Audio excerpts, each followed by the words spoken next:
Shut up and sit down.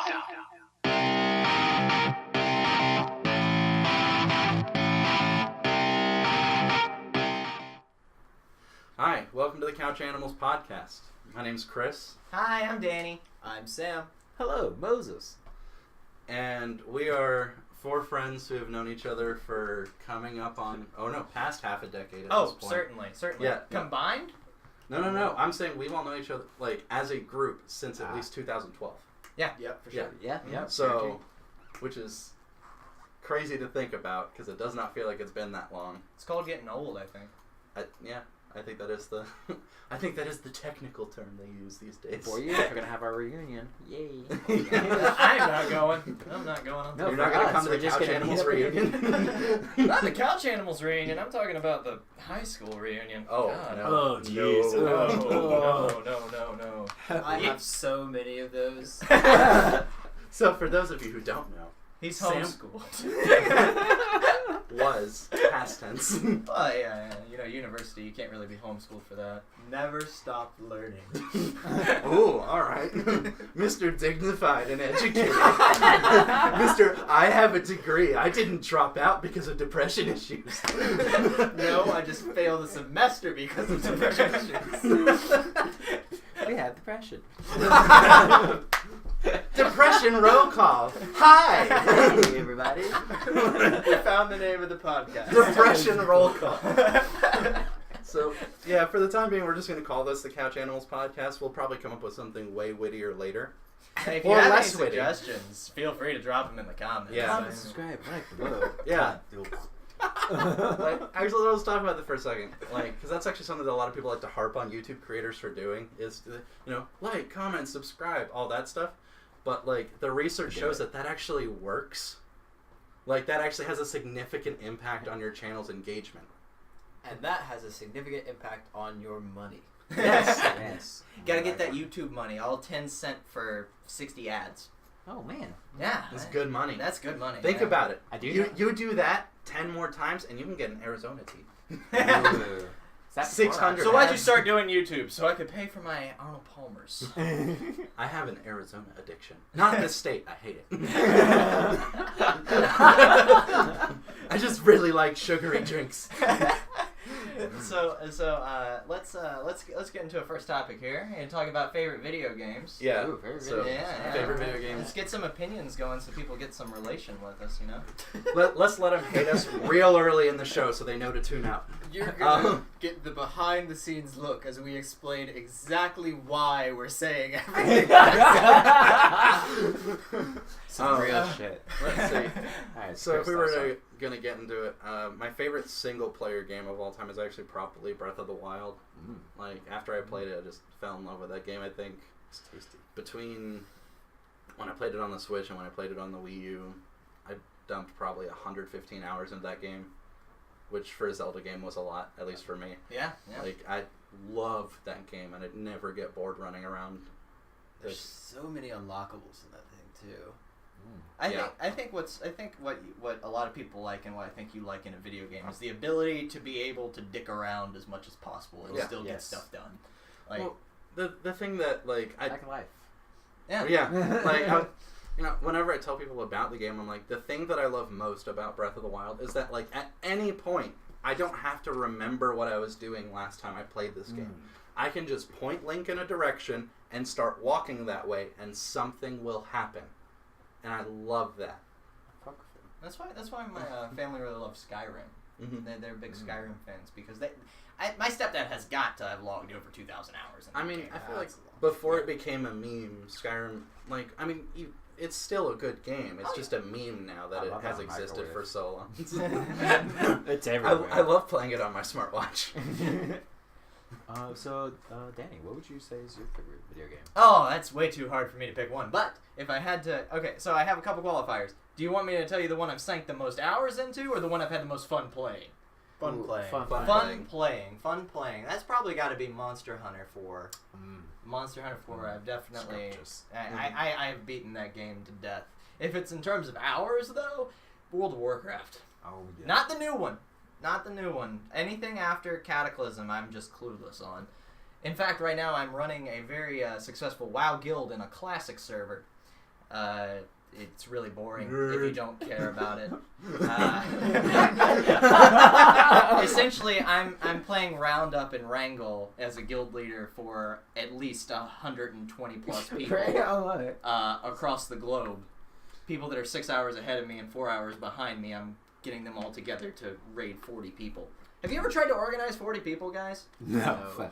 At least my classroom sizes when I teach, they're like anywhere between 25 to 30. Are they really people though? Well, yeah, they have lives, I assume. You can assume a lot of things. Yeah. Most of them You can assume not that the English. person that you're dating in WoW is a beautiful person on the other side of the screen, but you don't know. You can date people in WoW? That's a new mechanic. Daniel, you can date people in real life through WoW. Wow. What a shock.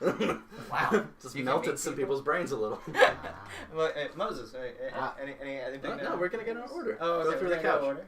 Okay, burger Sam? number 2. All right, I'm gonna go with Spider-Man 2 for the PlayStation 2. Ooh. Classic.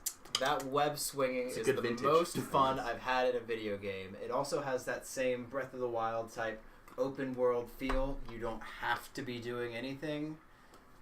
And then you also have the snarky ass narrator. Yes.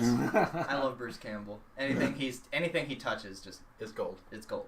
Except for Ass versus Evil Dead, because that got canceled. I thought it was ass versus Evil Dead. No, I said I've I watched meant to that. say Ash. I did say ass. Okay. Never seen it. A little bit of a Freudian slip. Yeah, a little bit.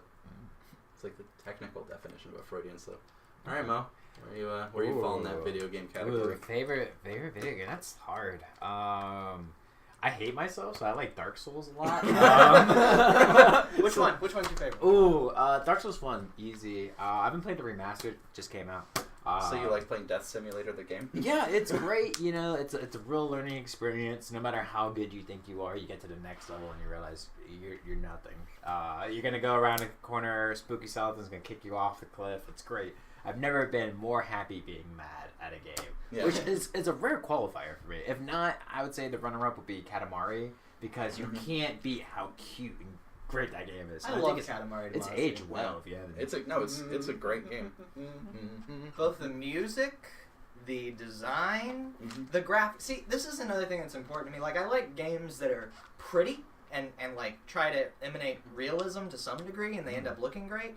But sometimes, because it's also a video game, that realism kind of throws into a curveball when, like, the physics engine fucks up. Like you're playing Call of Duty, you shoot a guy, and, like, oh, it looked like a real guy that you shot, but now he's, like, flailing everywhere, you know? Yeah. Yeah, that's why I like when the art style does something intentional, like sort of like Wind Waker did, where it cartoons it up a bit. Yeah. Because as good as a realistic game looks now, technology keeps getting better.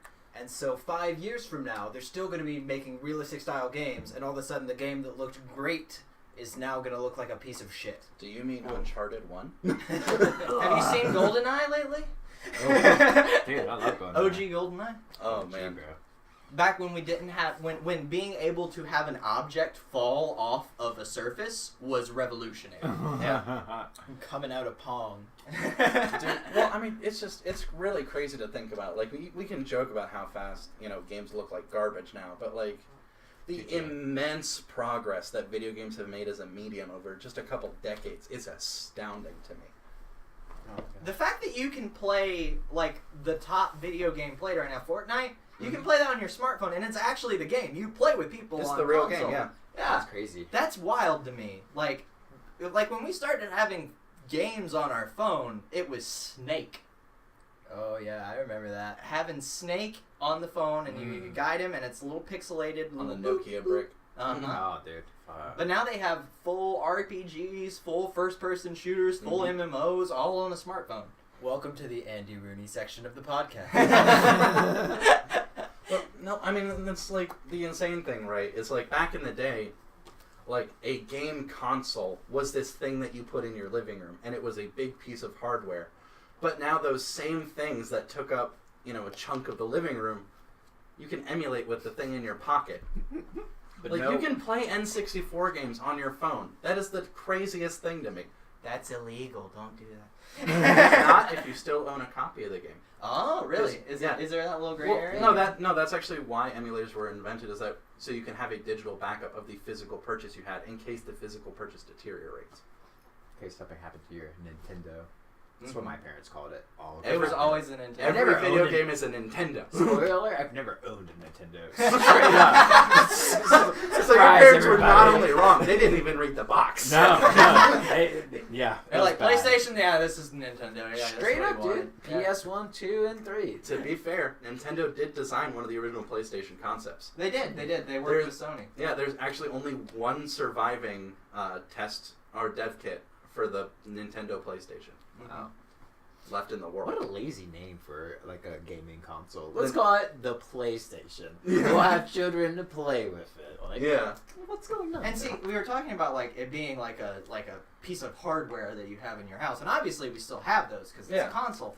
But the whole reason that they got branded as a console was because of the Atari, and after the video games crash. Mostly caused by E.T. and Atari, actually. If you never looked into it. The only reason the original Nintendo Entertainment System sold so well is because they called it the Nintendo Entertainment System, not the Nintendo Video Game Console. Yeah. And I think they tried to recapture some of that, like, groupthink that society has by trying to make, like, the Xbox One and the PS4 and everything an entertainment medium. It's like you can get Netflix and everything on them now, as well as play the games that you go out and pay $60+ for. Was it the PlayStation 2 or 3 that started with the Blu-ray? 3 started with the Blu-ray. That's how I got my mom to buy it. That. She loved that Nintendo. It was great. It was the cheapest Blu-ray player when Blu-ray came out. It was. That's actually the reason that I got the Xbox One S was because it has a 4K Blu-ray player in it. What? Yeah. Rip. It was really wild because there was like this little console war and also media war at the time when 360 and PS3 came out, because the Xbox 360, if you were around at the time, played HD DVDs. HD DVDs. Oh. And so we had this huge fight, HD DVD versus Blu-ray, and the winner was just downloaded onto the fucking thing. The winner was BitTorrent. That's who won. Well, the crazy thing is that, like, that's actually a thing that's been floating around the game space, is, like, how far out are we from just being total digital downloads? Like, at what point is the game console generation just not going to have a disk drive? They don't make computers with disk drives anymore. No. When I ordered my laptop, I had to specifically say I wanted one, otherwise it wasn't going to be included. Which, to be fair, you can buy an external disk drive for, like, $20 on Amazon. That's true. So, like, because it's not an essential piece of hardware anymore. Because everything can be downloaded through the internet. You just need an Ethernet cable. You don't need or a Wi-Fi connection. Like, you don't need the CD player anymore. You don't need to install your programs off a disc. Oh, that was the worst. Especially when it was like multi-disc, like when it was scratched and you're like, oh, Final Fantasy 9. Ooh, yeah. All the old Final Fantasies on PlayStation. Dude, it is like 46 CDs. Insert disc 7. You know what's wild? You know what's wild about that is if you download any emulated like Final Fantasy games on multiple discs, it will still ask you to insert the other disc when you get to that point. Now, it's 4 different ROMs. Nobody has been able to combine them into the same ROM that I've seen. So, like, you get to the end of the first disc, and it's like, please insert disc 2, and then you literally drop down menu, disc 2, and then it goes. Like, the game is still designed that way.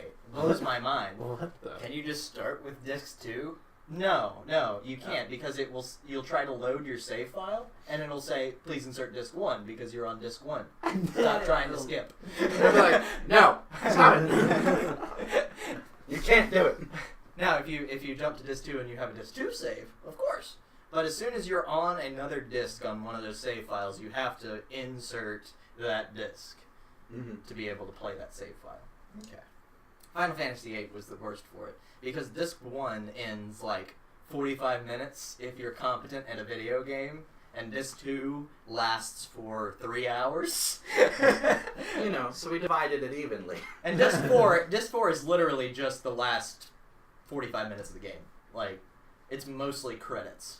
If you if you look at what's on the disc, like you scan it on your computer, you look at the files, it's just like last level of the game, credits. Games take a lot of people to make. Yeah. A lot of people support your local games. Support those games. Buy your games. Like we're talking about emulators, but you should buy video games if you really want to support the industry. That's the same thing as like that's the ugly truth about growing up is if you like a thing and you want more of that thing, you need to pay for it. Novel concept, but like. Well, that's how Steam got it. Yeah.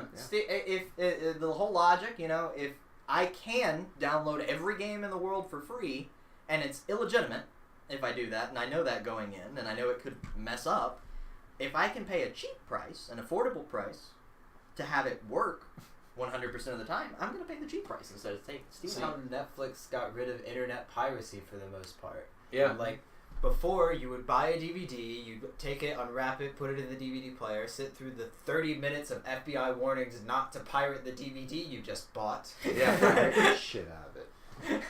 Or you could pirate the thing and then just watch the movie. Yeah. So Netflix is just, alright, people, it turns out, just want to watch the movie. Why don't we let them do that? Well, that's the best way to stop piracy in any medium, is you need to make it easier to get it legitimately than illegitimately. That's the only difference. People follow the path of least resistance, no matter what. That's true. So where does that stop when it comes to, say, DLCs, and specifically Skyrim's infamous armor for horses? The horse armor. The first DLC ever. Well, I mean, okay, so on the one hand, you have people that will make a game and release the game complete. Like, let's say, like, bugs aside, they'll use Skyrim as an example, because Skyrim has a few DLCs. I only own the original Skyrim. I have never purchased any of the DLCs for it. If I bought the entire game and that whole game is complete and has a complete experience, then I'm fine with them charging money for a new complete experience that was not present on the original disc that I bought. But if I'm buying, let's say, what's a good one? Like Mass Effect 3. Like Mass Effect 3. Like Mass Effect 3 started, and everyone was hyped because Mass Effect 2 was one of the greatest RPGs of the time. But they had an entire really important character just tucked away in the main game that was on the disc. You went to Walmart, GameStop, whatever, you buy the disc, that character and his story are on the disc, but it has a wall in front of it that says you need to pay us $15. That's messed up. Yeah. Fighter games are the worst for it too, especially Capcom. Like, all the fighters are on the disc. Every single one. They're all there. Why do you think Marvel vs. Capcom's getting pulled from the Steam store in November this year, I believe? Yeah. Oh, really? Yeah, no, they totally stopped supporting the game because people boycotted it. They did not have enough of a concurrent player base to keep online matchmaking going because they pissed off everybody with their DLC content so much. Like, if you want to charge me $5 for one of the characters or a bunch of the characters to have cool, unique costumes, okay, that's fine. Whatever. Like, even if those costumes were on the disc, like, I don't even care about that. But when you're blocking off a playable character or a very important part of a story or the rest of the game on the disc by asking me as a consumer to pay more than I paid for the base game, and with a new game it's $60. I'm even cool with them asking me to pay extra money if it's a shortcut. If there's some way by being good at the game that I can get to that other content, I'm fine. Oh, yeah. Like, you get to the Super Smash Brothers, you don't have all the characters when you start. You have to beat the story modes, and then every time you play that character, you're like, yeah, I did something. I earned this character. Yeah. Well, it's like old school unlockables versus pay to unlock. And really, the way that comes around for most people is like how they make that decision is it's the balance of time and money. Right. Like, as you get older, you have much more money than time. Like, depending on your career path. I still think League of Legends has the millennials. best. Like, I still think League of Legends is easily the best, like, free or paid game to unlock characters and to have everything there. Like, yeah, all the League of Legends characters there. First of all, game's free. You can buy all the characters eventually if you just play the game. Mm-hmm. And if you want to unlock all of them by blowing, you know how much money it costs now to unlock every character, A lot. like new character. I don't even want to know. I think they Jesus. might stop you from spending money. I think cause out of all the options, you know, like you pick the big one. I think they had a limit at one point. Like you can't buy that more than like 3 times every 48 hours. I'm serious. I mean, yeah, like because it was so much money. Like you're talking like you got like the $10 one, you got like $20 one, the $50 one, the $100 one, then the $500 one. They only let you buy that $500 one a limited amount of times in a time period. well, they probably don't let you buy it so many times because there wasn't any other content to purchase if you bought it more than that. And also for fraud purposes, you Yeah. get someone else's credit card, you put a bunch of RP. Knock up those big charges. Oh, they're looking out for you. Yeah. For your parents. Paparito games. Yeah. But, Like they stole their parents' credit card and just blew $1,500 on a free video game. Yeah, sounds Yeah. about right. That's another thing that gets to me is Mhm. that kids now, like when they're playing games, Mhm. it's expected that like that is a thing that they are ready for. Like Mhm. I was reading a story, and of course it's from the internet, so you take it with a grain of salt as always. But this guy was talking about playing Dark Souls, and he had his like 13-year-old nephew over, and his nephew wanted to play Dark Souls, so he's made a new character, started playing, and he wanted to buy something with souls from one of the vendors, and he was like, "Oh, where do I put in the credit card so that I can buy souls, so I can buy this stuff?" And like the guy that was writing this was just absolutely blown away that Mhm. was the first thing that the kid. He didn't think, "Oh, I need to go kill things. Oh, I need to go do a quest or whatever." and But you go earn the souls, like... I need to put my money into this That's to be the able straight up to. American way right there. That is capitalism, right? Shining Capitalism at its through. finest. Why work when you can pay for it? Convenience. But I agree. It's definitely ruining the gaming market from where you buy, you spend your $40 to $60 to play a game, beat it through, and then you're like, oh shit, I have all these skins and stuff on one. You play it again and gives you that replayability. Shit's whack. Yeah, man. no, League of Legends is a great example of the, better use of DLC and purchasable content in a video game. But my favorite example is still, to this day, Rocket League when it comes to that. Because, number one, the game itself is only $20. So it's already a discounted game from what you would pay a normal retail price. But then they put out all these free updates to the game where it's like, here are these new maps. And, here's these new game modes. And then it's like, okay, well, we have some new cars, but it's going to be like $250, and you can unlock these couple cars. I need about $350 for this car.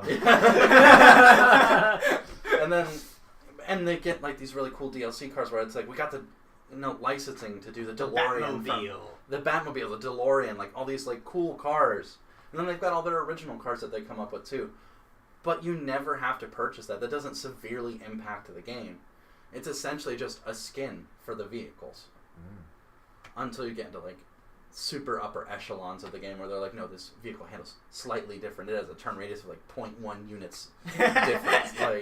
I love like- high level gameplay. High level gameplay is so insane, especially with Rocket League.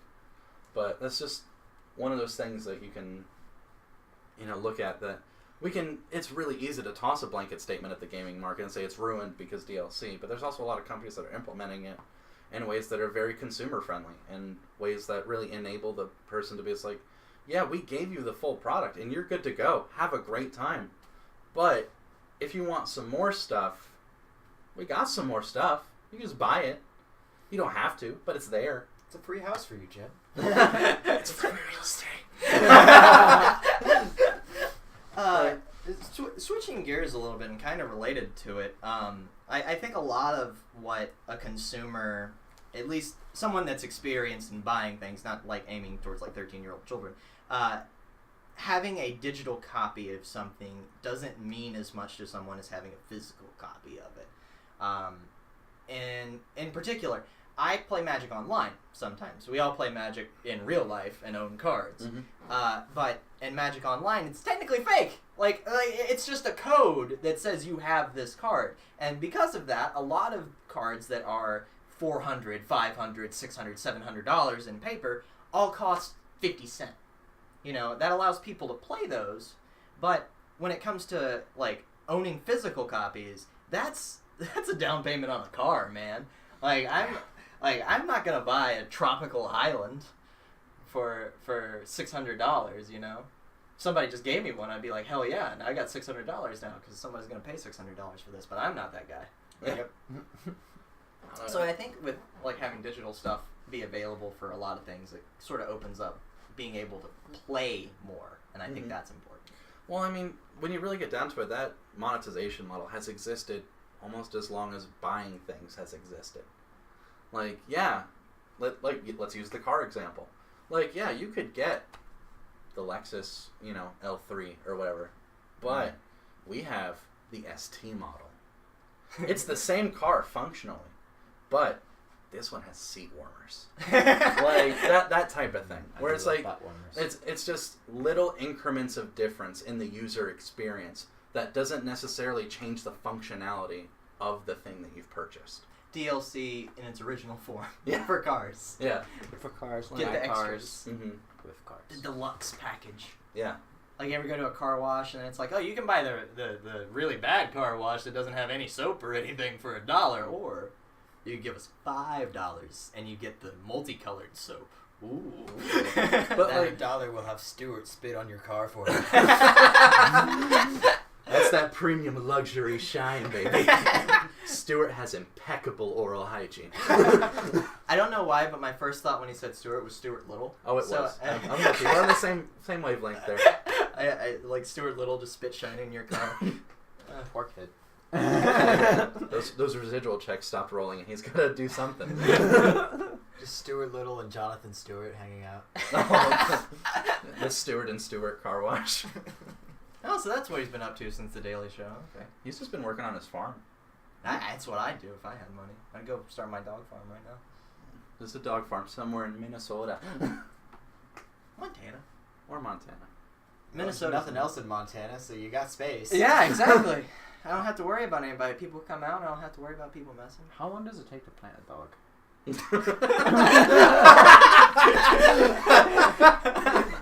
Depends on what kind of crime scene it is. Well, you see, border collies grow better during the spring. That's true. Collied greens. Well, I think that's actually kind of a interesting point to segue into is say you made, say money was no object starting tomorrow. It is an object. What would you be doing? No, it's not. Most American currency is digital, like 90%. What would you do if you didn't have to worry about money for the rest of your life? Like, what would you be doing? Wait, as in I had a fuck ton of money that it didn't matter anymore, or that I Basically- didn't have to worry about money? Basically, you reach the level overnight. You have reached the level of rich where the money makes enough money that you're probably never going to run out of money. That fuck you money. Yeah, Okay. pretty much. That fuck you money. Right. Like, you've made so much money, you never have to worry about working a job for payment again. Well, first of all, this covers my family, so I would be able to take care of them and have my dogs and have my really sick farm and have as many video games as I want to play. So I'm probably just gonna sit and play with my dogs for a long time. Like that's my plan. Dog simulator? What do you see? That's a tough question. I don't know exactly what I would do. It depends on how much money my money is making, I guess. It's a lot of money. Yeah. Fuck you money. It's a lot of money. But just It's fuck you money. you are now the richest person in the world. You have woken up the next morning and there was You own some Amazon. Oh God, I gotta Jeff talk to Bill Bezos, Gates. Elon Musk, and Bill Gates all die and leave you their money in their will. Oh no, I was gonna talk to Bill Gates. Well, he's dead. What would you do with that money? Would you make a Bill Gates Foundation? Everybody, I would go talk to all the people who were running the last Bill Gates Foundation and say, help. you would go up to everyone in the Bill Gates I Foundation. would not- So what was Bill like? I just wouldn't want to have that much responsibility, to be honest. Oh. So It's less social responsibility. For okay, you, but you think? guys have totally yeah. shifted the paradigm of the question. It's nobody has died and left you money. You just woke up the richest person in the world. You're just rich. Yeah, you just but have money. even still, There's the- money is influence. Money Yeah. is power. Money buys change. Yeah. And I would have to think long and hard about if I had the power more than anyone else to affect change in the world, what would I do with that Well, power? You turn your dollar bills into change. Now you made it. Easy, done. Closed, shut case. Next question. Well, what about Or you, you just Mo? turn What into would you Soros. do if you woke up the richest person in the world If tomorrow? I had that fuck you money, first off, I've been saying that a lot, and it would be so good. Go into a restaurant, someone's rude at you, you slap them with $100 bills and leave. They're not gonna say shit. Cop comes over, I don't know. I'd be assaulted really me hit with and miss. money. He assaulted me with $10,000. And- Shit, would they consider it assault at that point? That'd be a donation. I could write it off on my taxes. Like, I assaulted a man, 10 grand. Give me a fucking budget. They're not break. gonna arrest you for that. You got Yeah. enough money. Your lawyer's like, he just gave that man $10,000. Yeah, What are you best talking court about? case anyway. So realistically, As my if I had client that- was handing the $10,000 to the gentleman in question, he tripped and accidentally smacked him in the face with the bills. Saying "take that, bitch" was just an aside. There's enough in a pause. Objection, Your Honor. No. The rich people are talking. If I had that FU money, besides donating people money, Assault donation. I don't know. I'd probably do like this. My ideal dream of having this like automated house. Like I just walk in, have like a greenhouse and shit like that. I would basically have the farm, take the farm up north. You'd have and a smart like, house. My little utopia, yeah. Have you ever watched the movie? It never turns out well, but No. it'd be a good way to. I mean, it'd be a cool way to go. I'm afraid I Like, can't do that, Moses. I would just name him Moses. It'd be a cool time. Like, shit, I'd clone myself. I don't know. Innovate technology. I don't know. A lot of influence. Probably go to North Korea. Stick around for a little bit. I don't know. Just because you could. Because I could. Fuck What up, Kim? Speaking of AIs, have you guys seen that they Google has made an AI that can make phone calls for you now? Yep, And sounds they're like a working on person? it. Kind of sound like me. I don't know if it can sound like No, specific people. it sounds like a person, but it doesn't sound like you. Oh my gosh, the I'm not a millennial person. dream. We never have to make phone calls again. No, that's that's what I the said, example they used in the press conference. They were like, and now we're going to have this, AI set up a hair appointment for you. And then it called a real hair salon and spoke to someone, and they did not realize it. They're like, creepy. they say the name, they say the time, they say thank you. And they even, when she says, oh, that time isn't available, will this other time frame work? And the AI says, yes, that will be fine.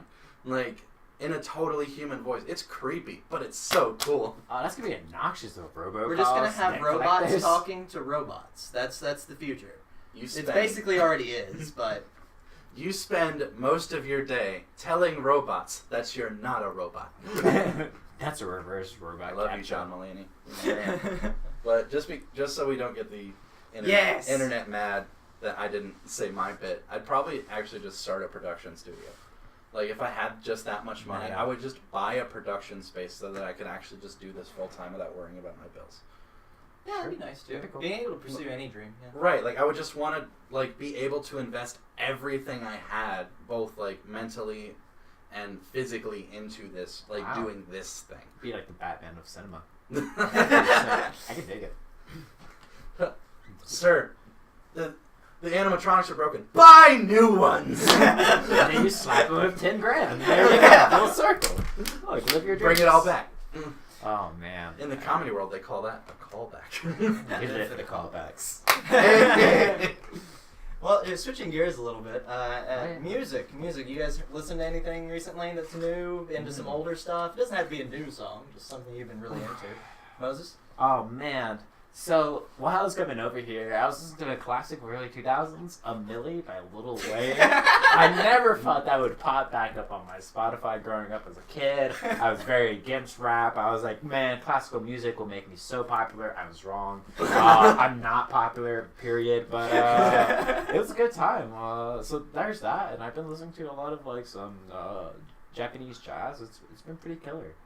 Scenery, Ryoki, it's been cool. It's been cool tunes. How about yourself?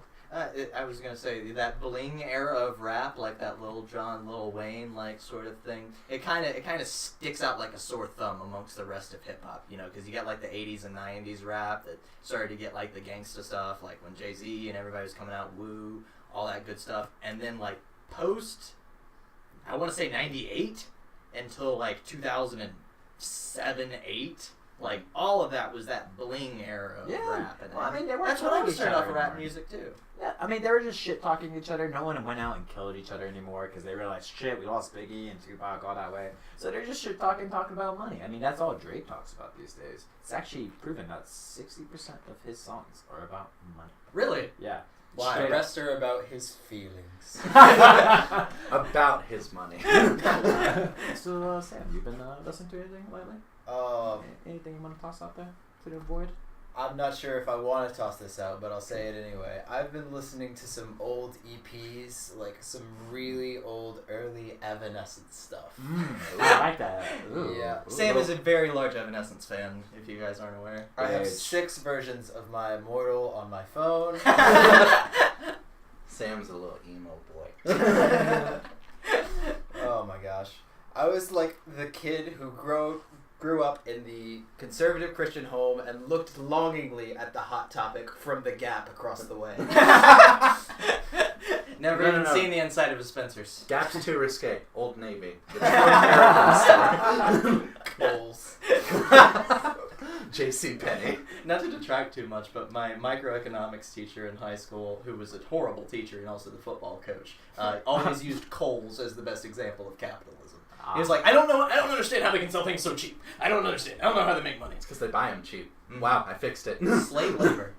Additionally, he thinks they're cheap because they're always on sale, and they're always on sale because they never actually costed that much to begin with. Yes. Yeah. It's amazing. If you brought something for $30 and it was $60, they still got you to spend $30. Dude, no, that was actually something that, like, I had a real problem with when I was working in the grocery store biz, as it were. When I was working, I will at an unnamed grocery store, I noticed one week, I was like, we changed the price on this. The sale price is the same price it was last week.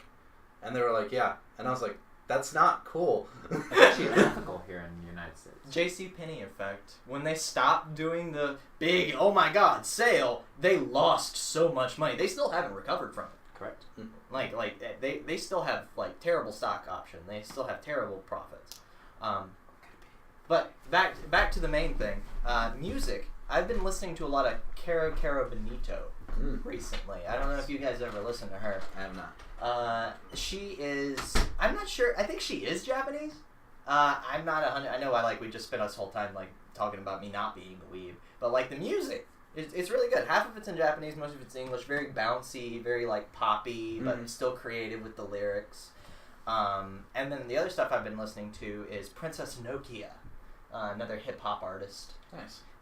She really does a different aesthetic with all of her music, which I really appreciate. She's very varied in her music. Like you listen to Nicki Minaj, or you listen to a lot of other female leads in rap and hip hop and just the music industry in general. They kind of get a style and kind of keep painting in that style.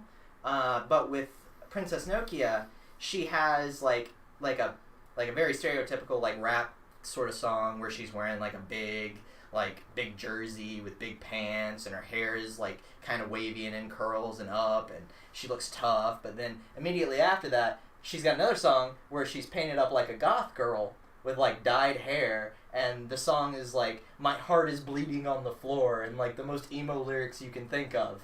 My then bleeding heart bleeds blood for you. yeah, like a little bit more creative than that, but yeah, like that's her shtick. And then like on another one, she's like super pretty, and she's like singing really poppy. And Are you trying to say goth girls aren't pretty? no, just their own unique form of pretty. You know, anything you've been listening to? I've been listening to Post Malone's new album, Beer Bongs and Bentleys, because it's a great album, and I really enjoy it.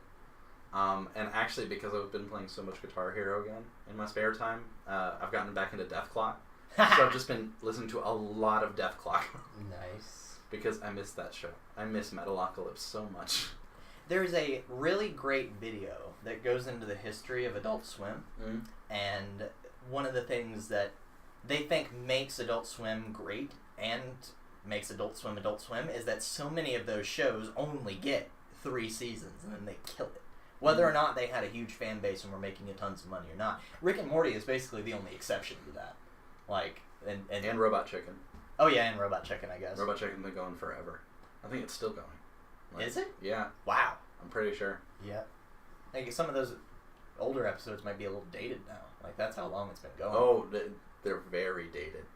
Very dated. But the whole thing with Robot Chicken, a lot of it was just like offensive humor and then 80s nostalgia. Yeah. So that will age pretty well because things are still going to be shocking and things are still going to be from the 80s. Well, that's actually the thing is like when I'm, 80s nostalgia's in vogue. you know, since we started, getting ready to set up this channel, and me and Mo were talking about doing the front seat reviews thing, which like if you haven't checked out those videos, go watch them. They're elsewhere on the channel. We got a playlist to get it all nice for you. But when I was like really considering like the landscape of film right now, we're basically in a neo 80s right now. Like the Predator movie is coming out later this year. There's so another Predator's Predator back. movie. Yeah. Predator's coming back. Like Godzilla's a thing again. Like we're roaming back into this era of like the action hero. Like Dwayne "The Rock" Johnson is the biggest name in Hollywood right now. Really? Yeah, he's in so much stuff. He is like the hot ticket actor. If you put The Rock in literally anything, people will go to watch it. Jumanji. Jumanji was actually a really funny movie. Okay. Yeah, no, the sequel was like legitimately really good, and I actually really recommend people go watch it because like I laughed at it at first too because Welcome to the Jungle is a dumb subtitle, and I stand by that. But the movie itself was actually really funny. Like they did a great job with that movie, and I'm actually really excited when they announced another sequel. And I was like, awesome, I'll be there. I will watch it. I'd like to preface this by saying I haven't seen the new Jumanji movie, but I would like to point out I think it's hilarious that they got them to basically be people role-playing other people. Yeah. I think that's a great dynamic. I'm big into D&D and tabletops, made my own, it's great. If you have, like, a pretty, like, blonde girl that's, like, super preppy and stuff, played by Jack Black, playing Jack Black, that's perfect. Like, that's really good casting. That's funny. Let me tell you, I never once saw Jack Black in that movie. I saw a girl trapped in Jack Black's body. Like, no, that was the best part of that, is that they really, like, went for it. Like, no one was holding back in that movie with how goofy it got. Because they were playing into the characters. Mm-hmm. Like, there's one scene where, like, The Rock is supposed to be the in-game avatar of this scrawny little nerd kid who plays Street Fighter V at the beginning of the movie. Like, and he goes to kiss a pretty girl, and it is the most awkward thing I've ever seen in a film. And I was like, that's amazing, because it's The Rock. The Rock inside being super insecure about kissing a girl for the first time. Yeah. That's pretty great. Like, or just, I'm going to set up a scene for you, and I want you to tell me that you're not going to go watch that movie today, okay? So, there's a scene in the movie where Jack Black is supposed to be a teenage girl trapped inside Jack Black's body, and is having to teach another girl how to flirt. I will give you no other information, but I want you to tell me that immediately is not like, okay, I have to go watch that now. That does sound funny. It's even better than you would expect. I don't know. I really liked the Robin Williams version, and I don't know if I would go see something in the same franchise. I would be worried about it. I know I can't stop myself from comparing it. Yeah. And I know with how much I really enjoy Robin Williams in pretty much everything he did, that it wouldn't match up. You just recently watched Dead Poet Society, right? Yeah, I did. That was a really good film. I'm glad you liked it. It's one of my favorite movies. It's definitely up there. It's so good. Patch Adams is another really good Robin Williams classic. Oh, I don't think I've seen that one. It's based off of a real person, but Robin Williams plays this character where he's a doctor who has to treat children, so he wears like a big red clown nose while he treats them. Oh, it's a really good movie. It's kind of like one of those things where Robin Williams was not only a hysterically funny human being, he was also just a really good actor. Well, Good Will Hunting is still one of like the best movies ever. Yeah, like, and there's another film called 24 Hour Film, which was about him being a film developer, like a photography film developer. And it's so good. It's such a good movie. Like, Wait. The photo booth movie? or the movie, the cover of it is Robin Williams like looking at a film script, Yes. right? I have heard opposite things about that. I really enjoyed it. Personally. Like, I'm not going to say objectively whether or not it's a good or a bad movie. I'm just going to say that I personally really enjoyed it. Okay. I've never seen it, so Yeah. so I 1 hour photo, maybe, is that what it was called? Yeah, maybe. It's been a while since I've seen it, so I may have gotten the title wrong. But it's something Hour Photo. I saw one recently called What Dreams May Come. That I Okay. had never seen before. I've never seen it. Yeah. Robin Williams plays a guy who he's married, he has 2 kids, and within the first 15 minutes, his children have died. Oh. Yikes. So, like, we're in Sounds for... like a terrible album. We're talking about movies now. Okay. Yeah. I remember the solo part. But there's just some really beautiful scenes, Mhm. both in the dramatic sense and in the visual sense. Mhm. He steps into an afterlife that has aspects of painting, Mhm. and oh my gosh, some of those are just absolutely gorgeous. Cuba Gooding Jr. in it too. What, Great actor. What dreams may come. Now you see, Cuba Gooding Jr. His best role was Snow Dogs. I love that movie.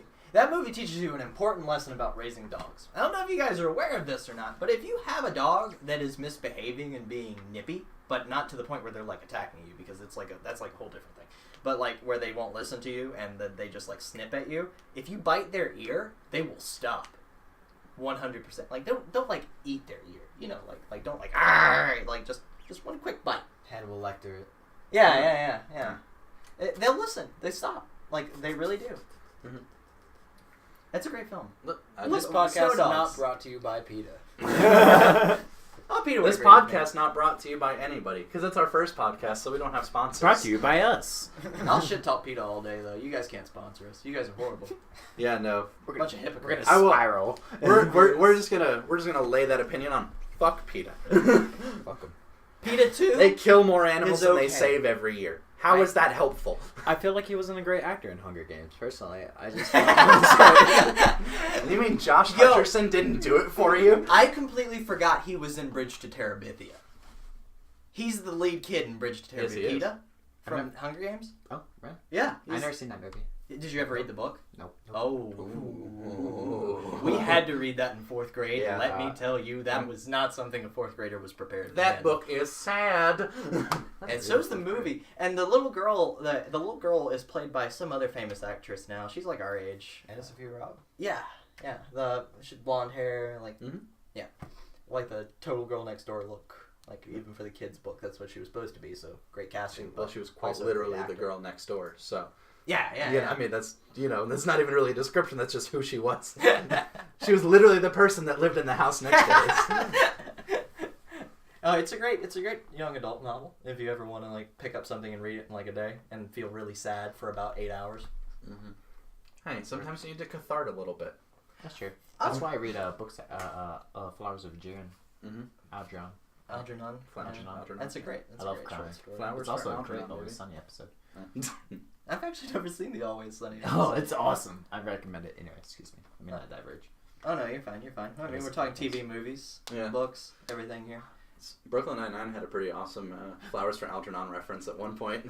Oh yeah, he Just doesn't his- he name his rat? Yeah, he Algernon? names his little mouse that's living in his desk Algernon. He's like, guys, Algernon's back. It's What just- season was that? oh, that's Season like one. that's season 1. That's OG B99.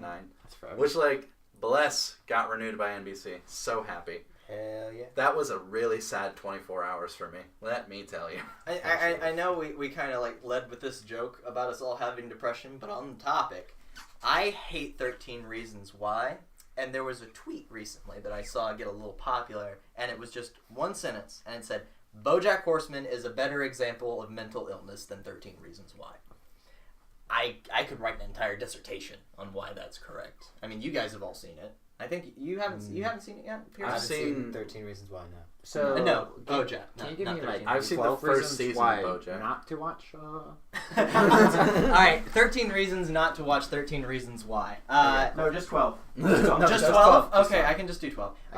First of all, the book itself came into a lot of controversy, just period, because of the subject matter. Which, cool. it's fine to address suicide and, like, subject matter, but the whole pitch of the show is that girl kills herself, and she lists 13 reasons why she did it. And these reasons are she was being abused by, like, people at school, her home life was bad, she had a lot of tragedies happen to her, and what they're trying to do with the second season is kind of get the people that did it to her, like, humanize them and have them get over their problems. But the thing is, it glorifies the suicide. Like it says, hey, you're sad, you killed yourself, now look at what these people are, like, growing from it. Like, that's just disgusting to me, like, just personally. Like, it's something that traumatic. On top of that, it's not well written. Like, honestly, out of all the young adult novels I've read, both being a young adult and being older, The Fault in Our Stars is better than 13 Reasons Why, and The Fault in Our Stars is... It's okay. I stay away from young adult novels. Also because I am not a young adult, so I have nothing to learn from them. No, I don't think that's true. Nothing. Nothing to learn. I don't think that's true. Nothing. But I mean, I've just listed off like 3 reasons there. I need 9 more. BoJack, in comparison, however, paints a picture of someone like, if you've never seen BoJack Horseman, the first 6 episodes are completely different than the rest of the show. So cute. First 6 episodes completely different. There's a huge tonal shift that occurs, and a lot of people don't make it past that because they watch it and they think about Family Guy. But it paints a picture of a man that, even though he's successful and he basically has everything in life that people imagine people want to have, I wish I was a horse. Sorry. he still struggles with, like, having any sort of, like, self-confidence and happiness in everything that he's done. And it comes with being a horse, I guess, yeah. But it's all from his anxiety, his depression, people that he's wronged to get there, and the building up of that. Goes over a lot of, like some habits that people with depression have. You know, you sit in the same spot a lot, you don't clean up a lot, you kind of stay in one place. I mean, that's, like, most of what the episodes are. He is at his home. He very rarely goes outside, and when he does, it ends up being super controversial and wild. Rip. Reason 4? Depression. It's not an accurate picture of depression because it's glorifying that. I think we've given that show enough time. Okay, yeah, there you go. That's 4 good enough reasons. I'll give you guys a whole video if you want 13 reasons why 13 reasons why is garbage. That's first 5 points for you. Do it for the memes, man. Do it for the memes. Can I get a Ohio in the chat? Ohio! Ohio! Nani? Excuse me. What did you say? Just, I don't know, man. Like, especially with as big of a problem as mental illness is in the country, I don't know. That one just kind of rubs me the wrong way. I think it's important to have discussions about mental illness, but I think especially framing it in the right context is super important. And, like, us having a conversation about our respective mental illnesses is something we can definitely do. I agree, man. But, like, you know, that's like a really personal thing, and obviously not everybody wants to get into it. Not everybody wants to hear about that. So. Tune in for podcast 7. Right.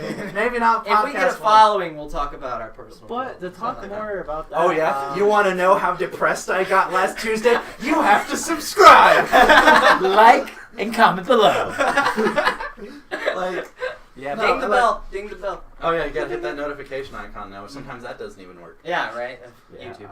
I agree. I mean, but like, I agree. There's just so many tragedies going on right now. Millennials are killing everything from Applebee's to the napkin industry. Oh, I was going darker with this second. That's where I was gonna go.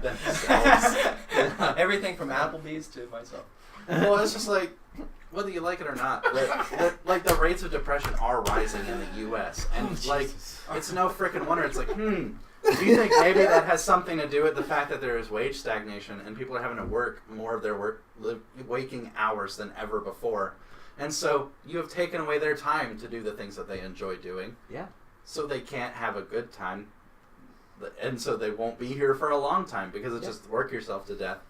Because you're just a cog in the machine. And I believe a big part of and blame to that is the farm-to-table industry. Because I feel like it's really devastated my taste buds for Applebee's. How else could I appreciate microwave food when I realize what a real potato tastes like? And it's hard for me to realize that. And it's crushing my dreams. And I think that's a lot of things millennials are having an issue with. Wait, so you're telling me that steaks are supposed to be not cooked? well done. And not microwaved. That's I That's think not- we're gonna that need for doesn't sound podcasts right. too. Tune in for Most How cooking Shane Says podcasts. Hey, you're talking It's about 3 food. seconds long. Says, "Don't cook your steak like that. It's supposed to be pink in the middle." It's a really long 3 seconds. No, but like we speed it up. There you go, guys. I'm looking at you. Just My second. listen. favorite. I'm a very tolerant person. I accept everybody in any walk of life. But if you cook your steak well done, you get the hell out. Our president does, and puts it with ketchup. Ketchup. Getting political on the podcast. I'm not getting political. This is not a political opinion. This is just how he takes his That steak. is a statement of fact. That I is just mean- fact. Well done steak implies horrible person. So So, you know, it's a statement. So- statement. Well, I think we're actually getting close to an hour at this point. Yeah, That's So good we should first probably, podcast. yeah, I'm down to wrap it up right there. Mhm. You guys have any other closing remarks for the people at home? Well, I think we got a good little topic discussion here. We kind of got into our interests, our hobbies. You have any of those opinions about Breath of the Wild, maybe? Monster Hunter fans? Did you ever play Monster Hunter before Monster Hunter Worlds? I still haven't gotten to get Monster Hunter Worlds because I'm waiting on PC, so... it's amazing. Yeah, no, leave a like. Comment down, in the comment section. Tell us what you thought of the podcast. Tell us what we could do better. I mean, we're open to criticism. Build us. what we could talk about Mold next. us. Tell us what you want. Tailor us to what you want. 4 dudes, 1 couch, 2 colors of burgundy. It's That's what we're here for. 2 colors of burgundy? Yeah, Well, I they're think burgundy's slightly- one they're color. slightly different. there's like shades. Shades of burgundy. See, his has more black in it. His 2 shades of burgundy. 2 shades of burgundy. That's my gonna be our new favorite book podcast. series. 2 Shades of Burgundy. It's a better sequel to 50 Shades of Grey, I mean, the- obviously. Someone was actually upset the other day. They came into my job and they were complaining they got the wrong copy of 50 Shades of Grey in the trilogy. And I was so confused. You're gonna miss so much story context. It's like, wait, what? It's like starting Twilight at the next to last book instead of the first one. Or like any book series. Yeah. Yeah, right. Like really, if you're starting anything out of sequence, Well, it's just this going world to be a problem. you can read in peace. Except for Star Wars. Say That's that, supposed to be that way. Okay, so we need to wrap up. We're getting off. Thank topic. you guys. Thank you so much for watching or listening. For all those people at home, we try to do our best to make this as audio friendly as possible. Try not to do too many. If you want to Visual play bits. video games with us, I do a lot leave of your visual Steam gags. handle. I'll add you. I'll play some Darkest Dungeon while you're playing. Maybe you want to play some Team Fortress 2. I'm down. If that's Goodbye. what you're into. Bye. Goodbye.